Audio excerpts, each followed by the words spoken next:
एक बात बताइए, अगर एक कैदी एक ऐसी जेल में है जहां ना कोई सिक्योरिटी है, ना कोई गार्ड, ना कोई पहरा है और ना ही कोई ताला, लेकिन तब भी वो उस जेल में बंद है, तो आप उसे क्या कहेंगे?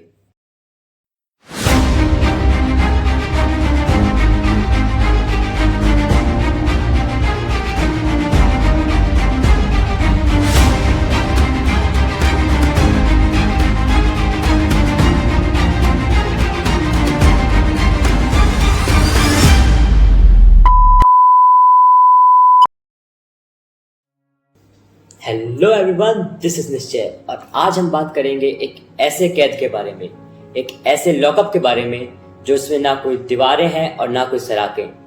बस ये कैद है आप ही के दिमाग के द्वारा बनाई हुई, आप ही के लिए, the mental prison. So I know आप में से बहुत सारे लोगों को लग रहा होगा कि मैं तो फ्री हूँ, मैं जहाँ चाहे वैसे वहां जा सकता हूँ, जो चाहे वो कर सकता हूँ, जैसे चाहे वैसे रह सकता हूँ, तो किस तरीके की कैद है ये? बट दिमाग की कैद एक ऐसी कैद है जो कभी भी दिखती नहीं है। आपके दिमाग में आने वाला हर एक थॉट, आपके हर एक विचार जो आपके ग्रोथ को टारगेट करे, आपके मेंटल पीस को टारगेट करे, उसमें दुविधा डाले, वो एक तरीके का मेंटल प्रिजन का काम करता है। चलिए अब मैं आपको एक कहानी सुनाता हूँ। कहानी एक छोटे हाथी की। तो जब भी एक छोटे हाथी को जंगल से पकड़कर जू में लाया जाता है, तब उसको एक रस्सी से बांध दिया जाता है, एक मोटी रस्सी से। और वो हाथी जो है उस रस्सी को तोड़ने की सारी मुमकिन कोशिश करता है, जितनी वो कर सकता है, लेकिन वो रस्सी उससे नहीं टूटती।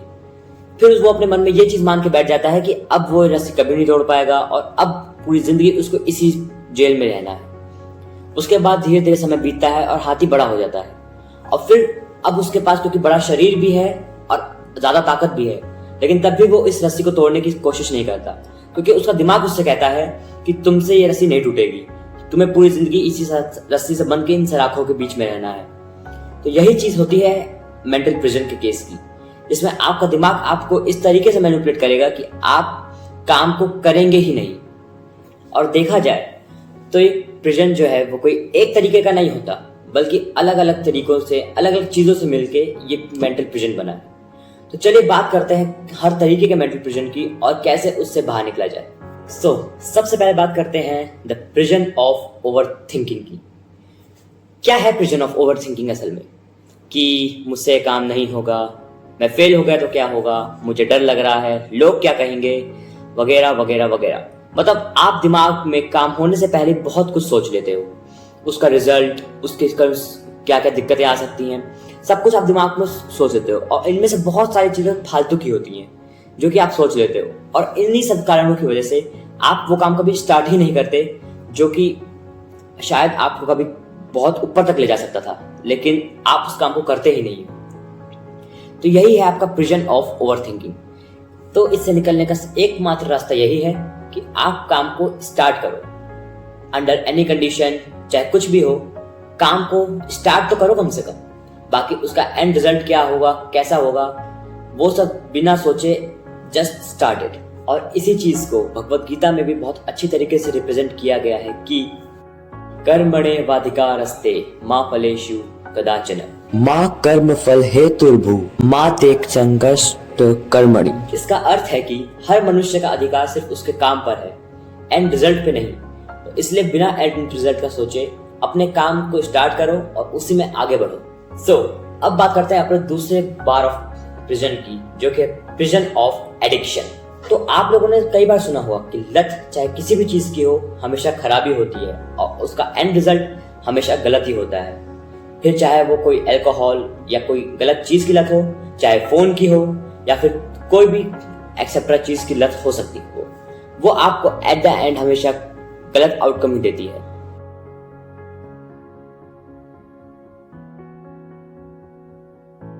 चलिए आप सबसे मेरा एक सवाल है, वो कौन सा पक्षी है जिसको हम सब आकाश के राजा की तरह जानते हैं?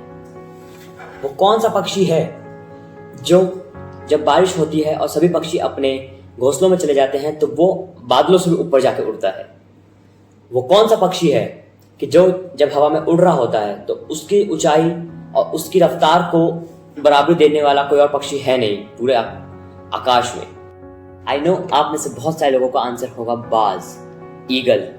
The king of sky. But क्या आप लोग जानते हैं कि जब उसी बाज के घोंसले में उसका बच्चा पैदा होता है तो कुछ समय के बाद जब वो थोड़ा बड़ा हो जाता है तो वो खुद अपनी चोंच मार के उसको उसके घोंसले से निकाल देता है।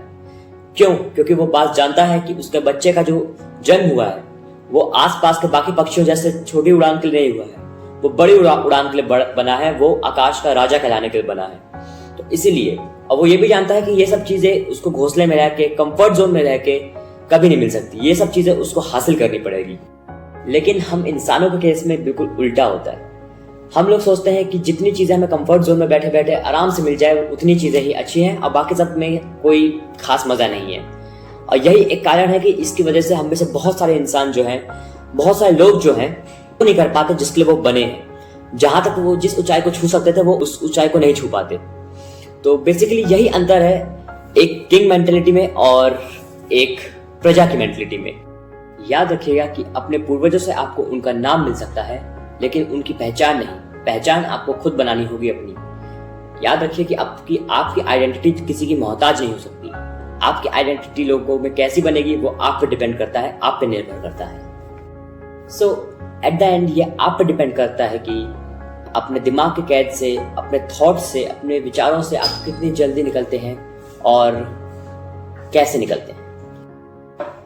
I hope you like the video and मिलते हैं अगली बार किसी नई बात के साथ, किसी नए टॉपिक के साथ। Till then this is Nistesh signing of.